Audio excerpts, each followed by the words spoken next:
Jose, what's up, dude? How are you? I'm doing great, man. How are you, bro? First of all, I love your energy, man. I know. By the way, I'm going to ask you to introduce yourself. Whoever's watching or listening, Jose has just been invited to the Zillow Agent Advisory Board, and that's how we met. And have our first. Well, we meet in person twice a year. Once is usually at Unlock, wherever that is, and then our next one they send us somewhere throughout the year. And our next one's actually in you're a California guys in Newport Beach, so it's not too far away from where you're at.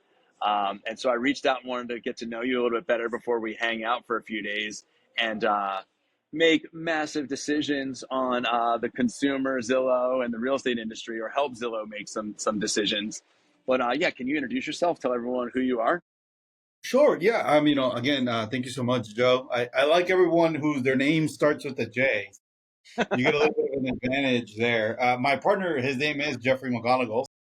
Uh huh. That's one of the reasons. You know, I've been in the industry for over 20 years. My first 10 years of the industry, I was on the lending side. I did pretty well on that end. And then in 2013 was my first contract with Zillow. It was in August of 2013. I was buying impressions before they were leads, Wow. before they were even consumers, right? And so I've been, doing online lead generation for about 11 years now, from Google PPC to YouTube to Instagram, Facebook, you name it. And there's a lot of learning there to happen. And then so um, I've been with Berkshire Hathaway recently. 6 years ago, we were at Remax. We were there for 2 years, hit top 10, then came to EXP, hit top five in 1 year, and then came to Rio and then hit top five at Rio in 1 year. So I like to say there's something in the sauce. And so we're super proud of our accomplishments. We do it as a team, and we've been able to close over 2,500 transactions in the last 4 years, which is a testament to our team and our effort and everything that we put in place. Dude, that's wild, man. If you could, thanks for sharing that. So what is your, what's your job title, your role on the team? I guess because I don't do anything anymore, it's founder. So whatever the hell that means. And then so they're just like, hey, kick the old man to the curb. No, I'm just kidding. It's more of like, I'm just working on different projects. I like to look. I have a pretty good blend of like being in the industry long enough, but being young enough to understand tech, right? And Yeah, I've been messing yeah, with the tech space enough to have jumped all the hurdles, right? From I tell people, it's like, dude, I was searching for properties on magazines and a Thomas guide, I remember when we introduced kind of the internet and the MLS, and having clients come to the office and look at our screen so they could see where the properties were, and then coming, evolving from that to utilizing Zillow and different spaces like that to social media, and now implementing AI into my day-to-day basis. So I typically work with 9 AIs on a day-to-day basis. And I tell that to people, and people are like, what the hell? How much AI do you have? And I'm like, dude, I use AI for everything. wow, that's awesome, man. I don't believe you don't do anything, right? So it sounds like you're doing a lot. When we first hopped on this call, I was like, hey, what's up, man? And you started to talk about like industry changes, and I think, I kind of was like, stop, let me hit record, right? Because I think you were about to talk, you're an industry leader. You're about to talk about some really juicy stuff. So, so one of my questions I always ask is like, what are some, like, all right, there's a lot of craziness going on in the industry right now. And really, the industry's been crazy kind of since COVID. I feel like there's just been every 90 days, there's just something that we have to figure out, or whatever, like we got to pivot. Maybe that's the world, but like, yeah, what's going on in the industry right now that has your attention? Um, to me, it's like the whole like Zillow right now. I mean, for me, it's a few things, right? It's the number one thing is these companies merging. So like Redfin and Rocket Mortgage merging was a big thing. I think there was conversations of like just like other companies kind of just putting themselves together. Because one of the things I tell people is like, you guys are not competing against other agents. I tell agents this all the time. You're competing against corporations. If the only reason why I'm at this appointment is because Zillow gave me the deal. So you as an agent who doesn't have that partnership, you're not competing against me. Like I just got to show up at this appointment. You're competing against online companies, right? So do you have a better service than they do? Are you able to lead generate better than they do? Are you able to do all of these things at a way higher level than you've ever done them before? And if the answer is no, then you probably need to partner up with a team that does or that understands some of these dynamics because it's going to get a little difficult, right? You're just not going to be able to outperform a multi-million dollar company in regards to marketing efforts, staying in front of the clients, because that's usually what it is, right? It's all about timing. It's just about staying in front of the client long enough to when they decide to make a decision, you're the person that they go to, right? Obviously, there's how you take care of them, how you make them feel. All of those things also matter, but being at the right place at the right time is one of the key components to being successful in real estate. And so I'm looking at that, right? There was talks about Compass and there's talks about just like all these other companies, right, that are thinking about, Redfin.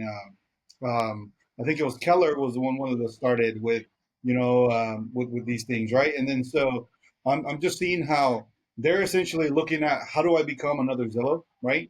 And then get in the marketplace on that end, right?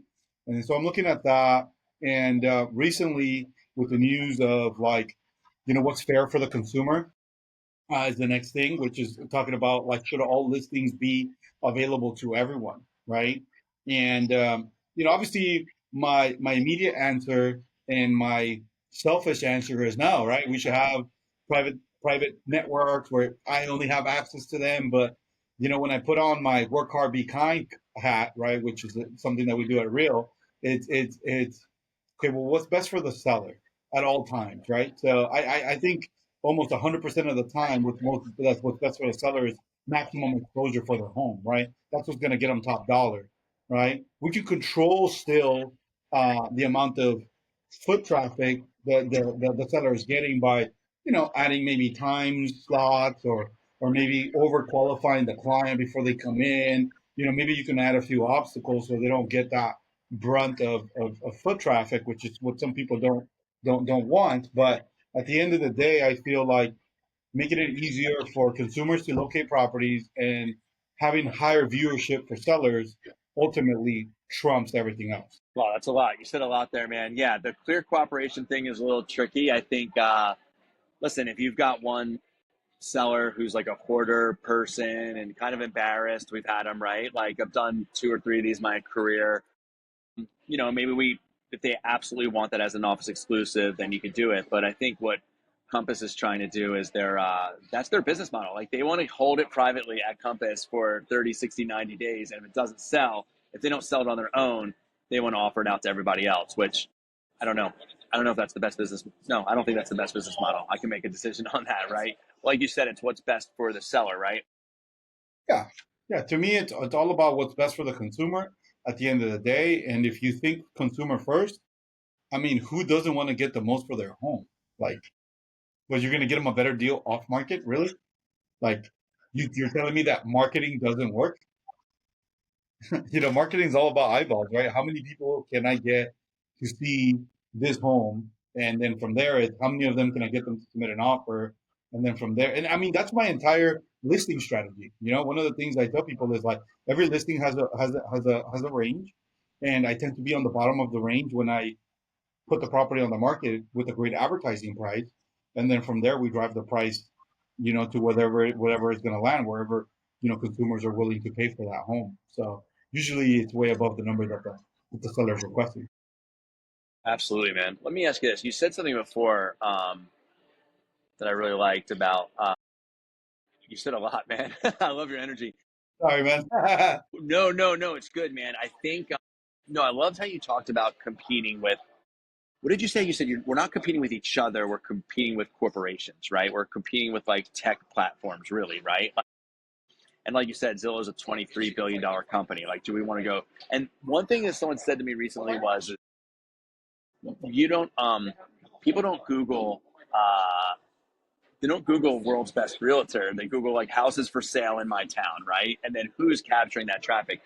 So speaking of like what advice would you give to a new agent? Okay, either a new agent, brand new to the business, right? Like wants to get into business fast, or maybe an agent that's like been in the business for a little bit and they're actually like, maybe they're not pivoting, right? Maybe their business is kind of like going down a little bit or on the decline. What advice would you give to those two people, either together or separately? So as far as what I would give a new agent as far as advice goes, it's number one, create a schedule. What's your schedule? This business is going from a non-professional business into a really professional business. And so if you don't understand that real estate is more than 40 hours a week, you're behind the eight ball already, right? This is not a part-time thing anymore. It used to be. And if you're going to perform at a high level, you got to earn that part-time job, right? It's not going to be given to you. It's at least from what I've learned in this industry in 20 years, it's the people who get to work sometimes at the office is the guy that already put in 10 to 20 years in the business, right? It's not like the guy that just came in, right? He's having to come in here early. So I always start off with any new agent. Let's work on your schedule. How many hours are you going to commit to yourself? You're the first hire. Congratulations to your own business, right? From there, it's going to be working on their skill set, and typically what we tell them to do is to do a lot of open houses. So the open house play and calling leads from our pond are the biggest thing. So if you don't have leads, or you're not on a team that has leads, go to open houses. That's going to be the key thing that's really going to be able to help you and set you apart. Um, as far as a seasoned agent goes, it depends on where they're at. If they're a little bit stuck in their business, I would tell them go back to basics, and I would tell them, yeah, host open houses. Yeah. Uh, you got to get momentum. We believe that this is a sport, and we call each other real estate sales athletes. And so what we mean by that, it's like you got to stay in the game to stay relevant. If you're not shooting shots, if you're not going to listing presentations, buyer presentations, if you're not in escrows, we need to get that momentum back started again and kick started again. And then, you're probably like your curve of getting productive again is going to be a lot more of a check, rather than this like gradual thing that happens for newer agents. But you just have to commit and be coachable.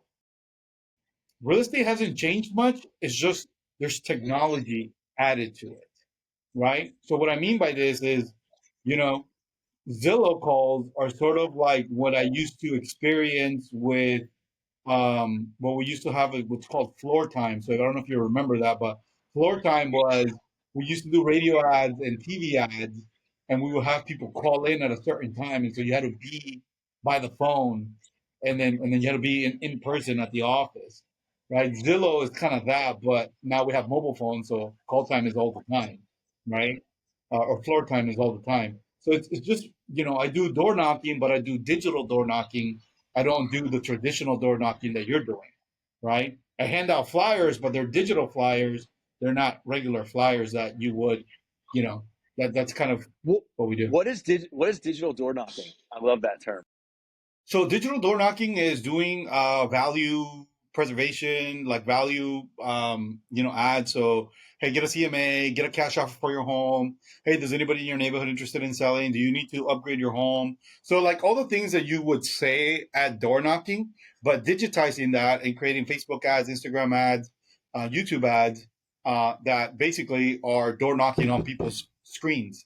And then people are becoming hand raisers. So like on a daily basis, I'll get 30 people that open their digital door and say, "Hey, I want to know more about the value of my home." And Right. I'm like, "You would never do that door knocking." I'm like, "At best, you could get two people." Yeah. Wow. That's awesome. I love that term. I'm getting a lot out of this, man.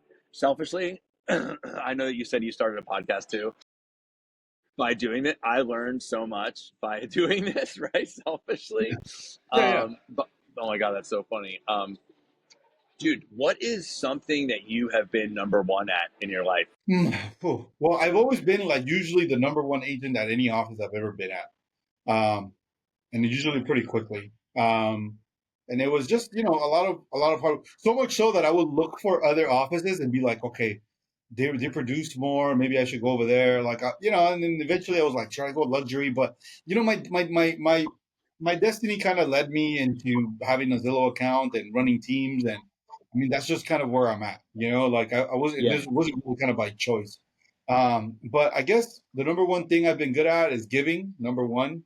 I started giving away all of my transactions around 2017, 2016 to my teammates, and I was letting them take the credit for the deal, which was very different at that time because all the Yeah. team leads were claiming the leads under their name. And to me, it Yes. was more about making my teammates stronger. Like I had the accolades already. I already had sold a lot of homes. So that wasn't something that was enticing for me. It wasn't being the number one agent wasn't necessarily the thing that was like I was super gung ho about. I was just trying to figure out how can I affect more lives. And I know it sounds cheesy, but honestly, helping other agents really kind of was what really kind of helped me go in this direction. It really helped me, just grow our team really fast because when we started our team at EXP 4 years ago, I had zero agents, and that was 4 years ago. And in 4 years, we recruited over 1,000 agents. Currently, we're sitting in our network of around 500 and something people, and we closed 2,500 transactions. I don't think there's too many teams that have been able to do that sort of numbers in such a short period amount of time.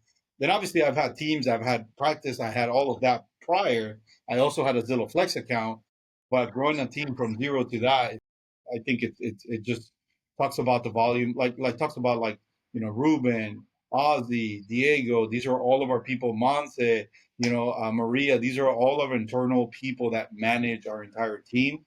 Arturo, and then our main man Jeff. He leads the pack, and learning to follow is also really important. Wow, that's great, man. So how many agents are on the team? There's currently 150 agents on the team. In the network, there's like 500 and something. Network, is that like your downline? Correct. Yeah. We call it network. Downline is, I like to network with Nice. people, not put them in my downline. That's so funny. You call it network. Yeah. Okay, cool. Well, some people aren't at like a cloud-based brokerage. They might not understand the terminology. That's great, man. So 150 agents on the team. What was the team's volume like last year, or what are you on track to do this year? What does that look like? The units and volume. That's Last year, I think we hit like 480 million, something like that. This year, we're trying to crush that. heck yeah! Congratulations. Yeah. Thank you. That's exciting, man. Yeah. I mean, honestly, like we're really excited about everything that's to come. We've been focused on generating our own leads. That's our main focus. Figuring out different ways to do that. We've been Yes. focused on getting agents in front of as many clients as possible. I think that's key. I think a lot of brokers out there blame the agents for not doing enough, and I've never met a leader who blames others. And then, so for me, if you're a leader, if you're the leader of your brokerage, and I'm saying this, I'm not trying to cast a stone.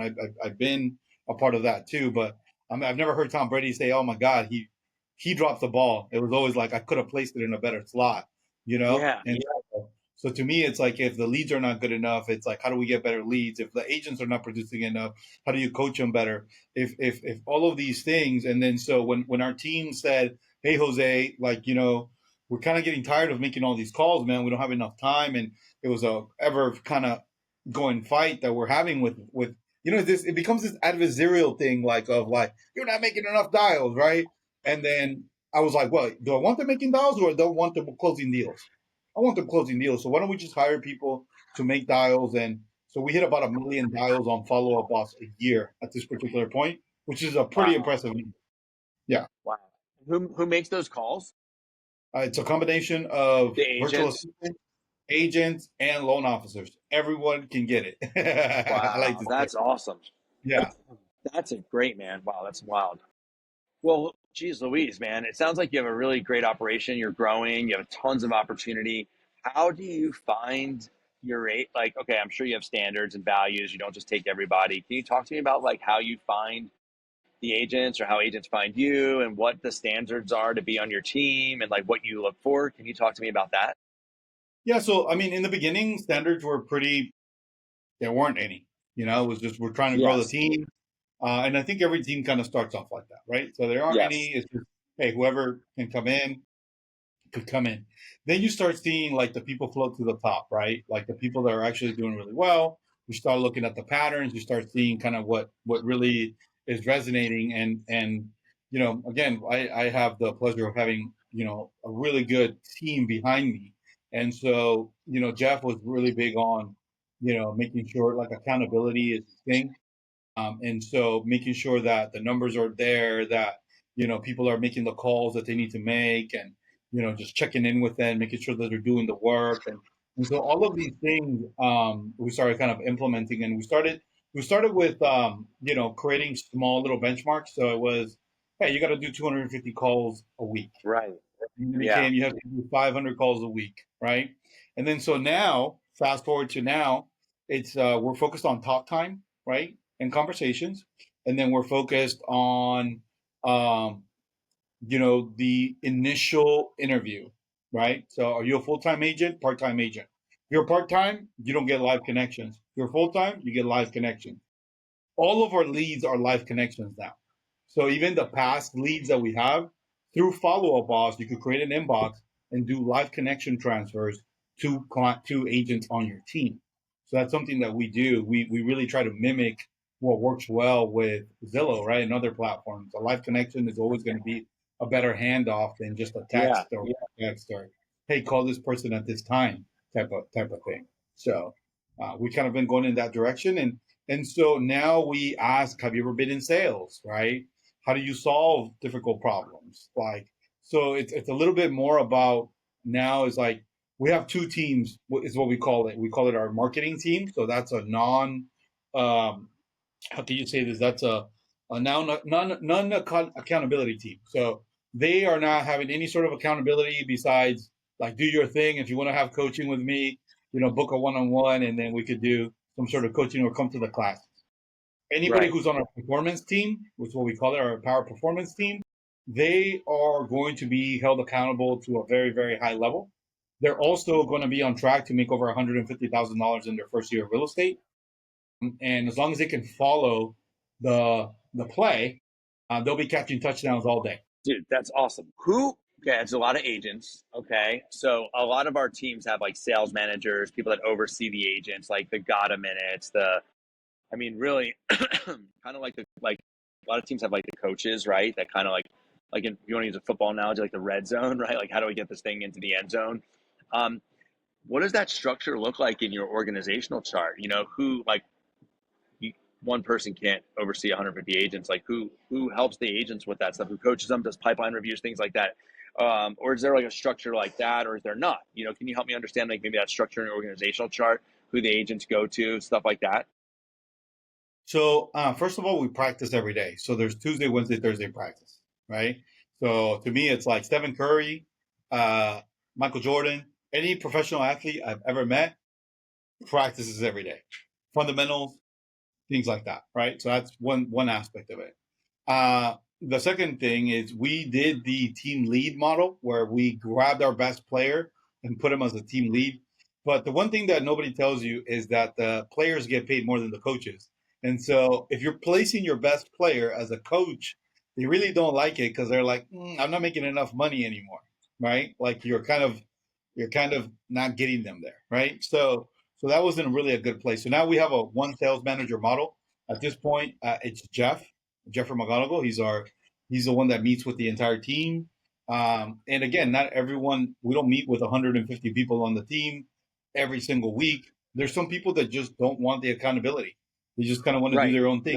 Typically, it's the seasoned agent. Unfortunately, they feel like they could do it on their own until they see a kid that's been 3 years in the business with 15 listings running around the office, and they're like, "Fuck, okay, sorry, I don't know if you can cuss on here, but there you go."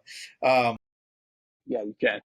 I mean, I already went like 20 minutes without saying a bad word, so I'm good. And then so yeah, I mean, it just comes down to that. And then we have a lot of help. So we utilize a lot of virtual assistants. We work with a company called Sidekick, myvasidekick.com.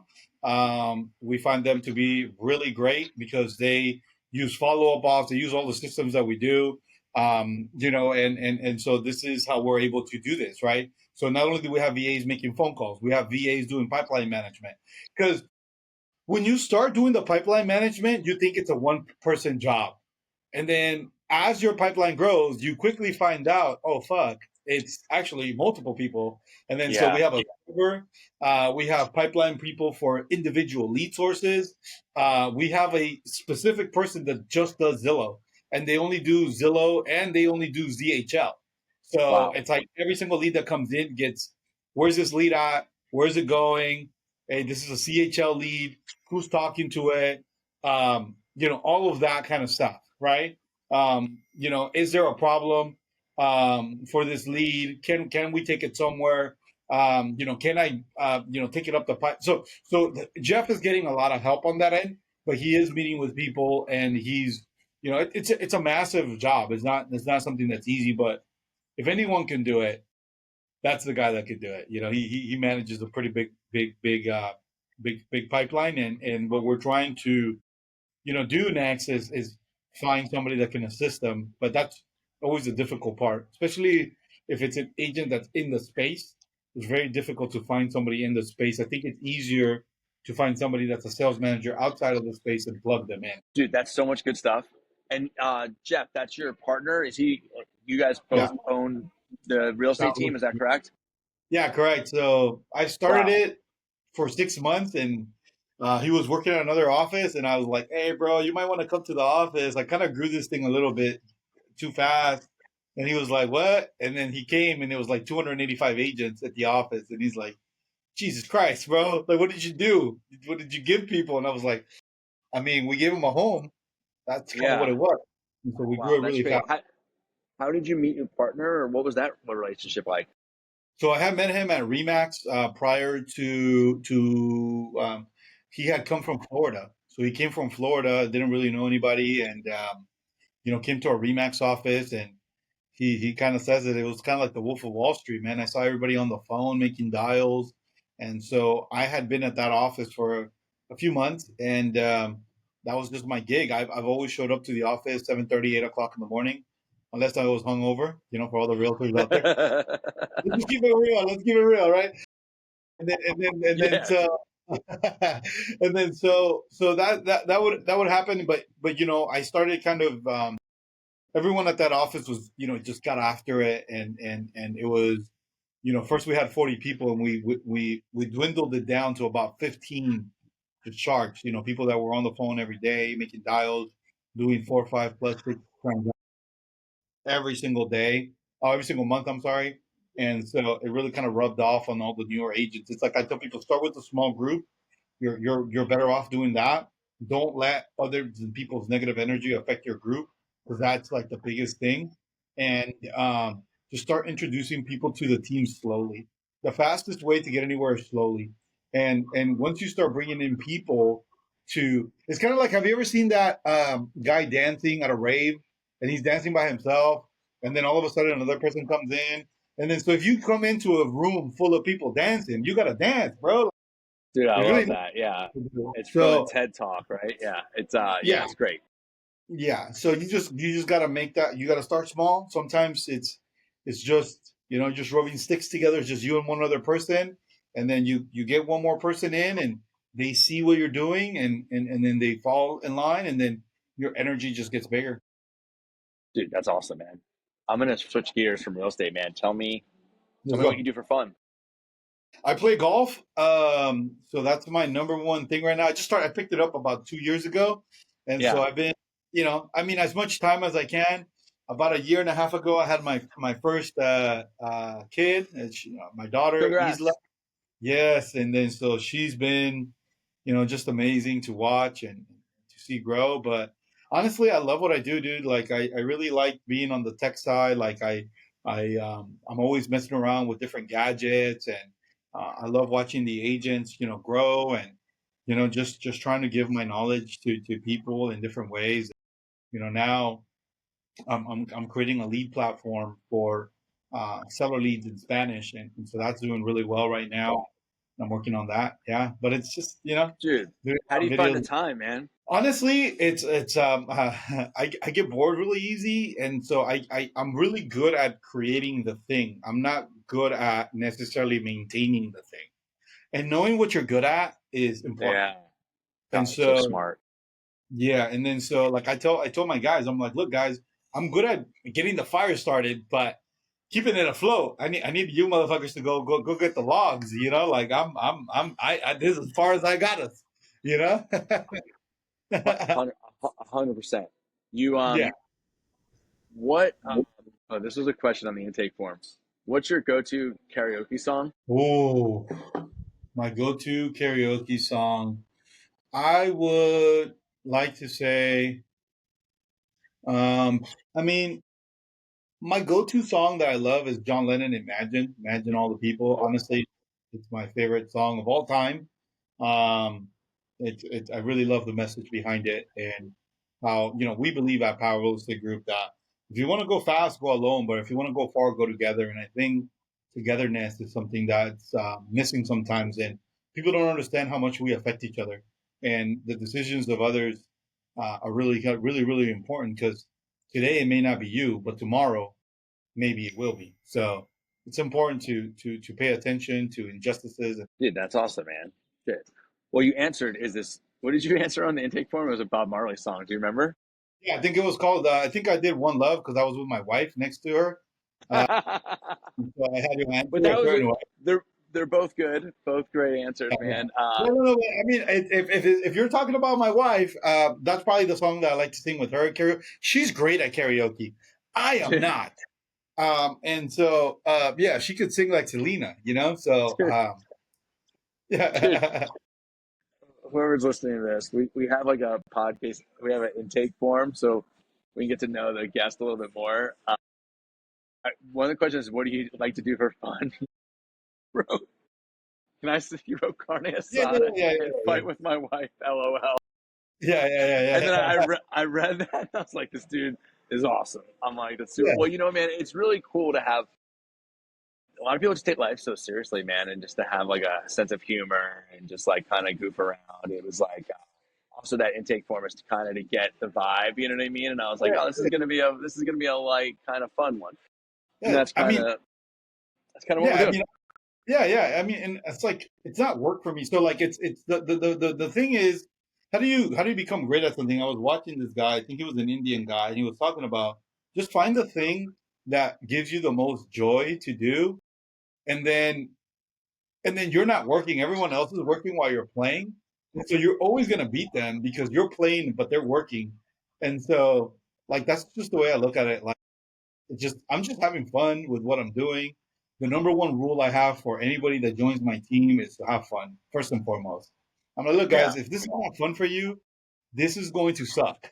And so if it's not yeah, fun hunting people down, if it's not fun getting that great deal, if it's not fun depositing checks, then this is not the job for you. And so you need to have a lot of fun with what you're doing. And so this is something that we take from the Brazilian soccer team. They have a saying called joga bonito, which means play beautifully, play playfully, play with joy, right? And so we take that to heart. dude, that's awesome, man. What's a hidden talent besides speaking other languages that you have that most people don't know about? I think my hidden talent is probably I don't know what I said on the form, but I would say one of them is probably pattern recognition. I think I'm really good at that. I read this book a while ago, as far as it's called, I think, Superhuman or Superpower, something like that, and it talks about how human beings have the superpower of pattern recognition, right? And how we're able to look at patterns and visualize them very quickly. So that's how we were able to see the tiger or the lion in the savannas and run away, right? Or see the snake, like, hey, wait, Yeah, the pattern doesn't make sense, right? yeah, And then yeah, like, yeah, yeah.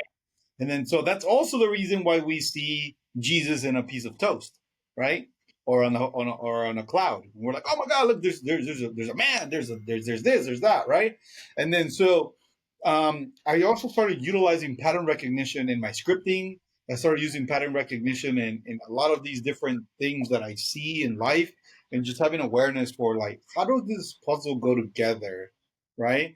And then so I feel like my scripting is really, really strong when I'm talking to people. Like I'm able to basically script out objections out of my scripting. So it really kind of helps. Like one of the ones, I'll give you an example of one. So one of the things Yeah, that you please. usually do with your digital door knocking, right? Or when you're getting inbound leads, whether it's Z buyers or whatever, right? It's like you're getting sellers. And a lot of the times they go, well, I'm just curious, right? Right. And then so to get rid of the I'm just curious, It's you say something like, besides the, I mean, this is super simple. Besides the curiosity, tell me a little bit more about your future plans and goals. And then so Yeah, that eliminated 80% or 90% of the I'm just curious. And now I'm moving them forward, and they were telling me about, well, I wanted to know the value because I want to sell 6 months down the line. And then so then yeah, I covering that piece of it. Yeah. dude, what a good answer, man. Pattern recognition. All right, what what was your? Do you remember your first concert that you ever went to? Ooh. I think I want to put Kanye West. Maybe. I'm not sure. I, Um, I I'm I'm kind of freestyling right now. Did oh, you're you freestyling. wait? So if I so, think wait, hold on. No, we're so if you saw Kanye West as one of your earlier concerts, what year would that have been? Was that like college dropout, or was that like it how was far? How Yeezus. long? It was Yeezus. Wow, Yeah. that's funny, man. It, Yeah, yeah, I love that album. That album was one of the best albums. When he came out with the mask and it was like all in jewels and stuff, I was like, whoa, that's super dope. Like, what the hell is this? Right? I saw him here in LA, and I was on the floor. So I literally saw him like literally right next to me. And just the amount of detail that he put into his concert was just really, really impressive.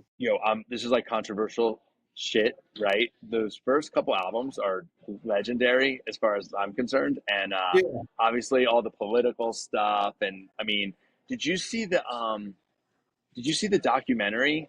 I think it's called Genius, or like it's Genius, but Genius or whatever. Like it's on Netflix. Did you happen to catch that?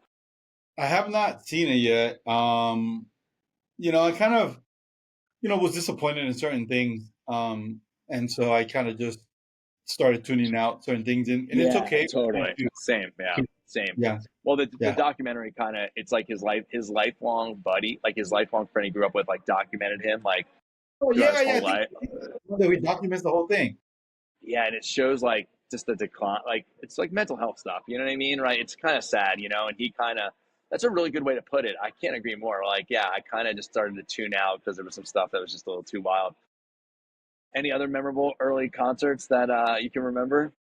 Well, I went to the Watch the Throne one. Honestly, I'm a big hip hop guy. Like, I'm a Yeah, huge yeah. hip hop guy. I'm an East Coast guy. I love Southern rap, but I also like, I'm from Mexico, and so I love like really like lyrical music, passionate music. There was music in the 1950s and 1920s in Mexico called the Yeah, Golden Era of Mexico, and then so there's a lot of like even there's some jazz influences, stuff like that. I like to listen to. I listen to like Beethoven. Like, I mean, honestly, if you listen to my playlist, you're like, what the hell is this?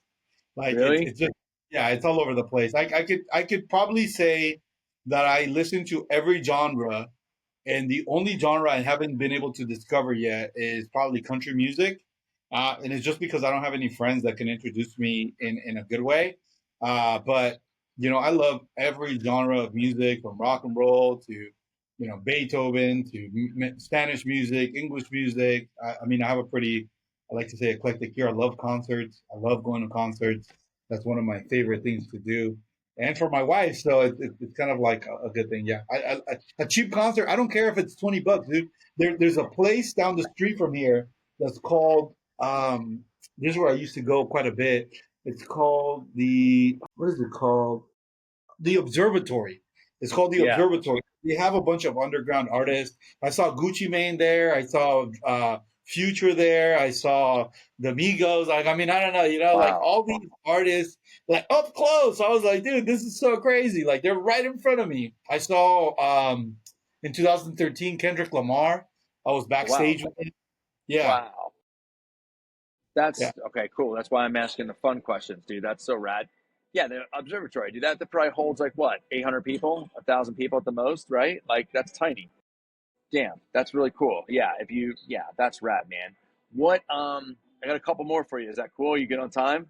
Uh, uh, what, what famous people? Okay, you said Kendrick Lamar. What famous people have you met, or is there one that like sticks out? I saw. I mean, I mean, to have like a full on conversation. Probably my most like not like I didn't have a full on conversation with him, but probably my most memorable was Kobe Bryant. When I Oh was wow. he was walking out of a place called Banderas in Newport Beach. It's off of PCH. It's actually a pretty good restaurant. If you've never been there, check it out. Yeah, They have like yeah. rotisserie chicken on the outside window. Okay. And he was walking out, and I was coming in, and I was just like, "Hey!" And I shook his hand, and that was about it. I've never wanted to be like the fucking groupie guy, So I just always kind of met people, and so like I met Future at the observatory twice, because I was in the back. My friend was the guy that would organize the artist for the observatory. He still does that, and so you know we were able to kind of get backstage stuff and just say hi to people and stuff like that. These were my younger days. Yeah, for sure. That's why that question's so fun because like people always you don't like we're not like what are you gonna do today? Oh, I'm gonna go meet a celebrity. Usually you like run into them somewhere. Dude, I was just talking to Jeremy Wilson from he's on the you'll meet him. He's on the advisory board. He was like he said he met Ric Flair at a hotel room. He said he was like the room service guy when he was a kid, and Ric Flair was like in a towel, and he like delivered the room service to Ric Flair. Those conversations are just super fun. All right, cool, man. Well, dude, listen, I want to thank you for your time today. I want to ask you like what didn't I ask that I should have asked? Um, mm, I mean, I think you asked pretty much everything that I would probably want to know. Yeah, I mean, I don't know. I mean, yeah, we touched base on the how the market is moving, digital tech, um, how to grow your team slowly is always better. Yeah. Um, yeah, I mean, I don't really think of anything else. I think you got a pretty good idea of what we're doing. One of the things that we're doing is we're doing a show called Hot Deals, where we talk Yes. about hot real estate deals and even hotter real estate topics. And so I want to bring you on and we eat some Yeah. wings. Totally. And yeah, and my friend is like, "You're fucking evil, dude. Like you're bringing me on to like literally burn my mouth." And I'm like, it's part of the show, bro. I convinced my team to letting me eat all day, which is was just the cherry on top. Dude, that's awesome, man. By the way, I usually work out of my house. I had an electric panel. I have a new electric panel being installed today, but I forgot. They like not. I'm at like Lifetime right now. they're like, Yeah. at 7 a.m. They're like, we're ready, and then, dude, they're like, we're gonna install the electric panel, and I'm like, all right, cool. And I have an office in my garage, right? And dude, they started with like the machine gun power tools, like, and I'm like, Oh, oh shit, I gotta get out of here. But yeah. dude, thanks for, dude, I loved getting to know you. I learned a lot today, and I think anyone that hears this or sees this is gonna learn a lot. And I look forward to meeting you in person in like 2 weeks in Newport. We're gonna spend 2 days together. And like I said, everything from like your virtual assistant to the database and like I said, man, selfishly, I learned a lot. And thanks for taking the time, man. The industry needs you. So thanks for being a part of it. No worries, man. Thank you so much for having me on here, Oz. And I look forward to meeting you at a retreat and, even networking outside of that, man. I really do appreciate you taking the time and, would just love to network with you. I always like to be around like-minded individuals. And so just appreciate the time. Hell yeah, brother. All right. Well, enjoy your day. I'll see you soon. See you soon, brother. Bye. Bye. Bye.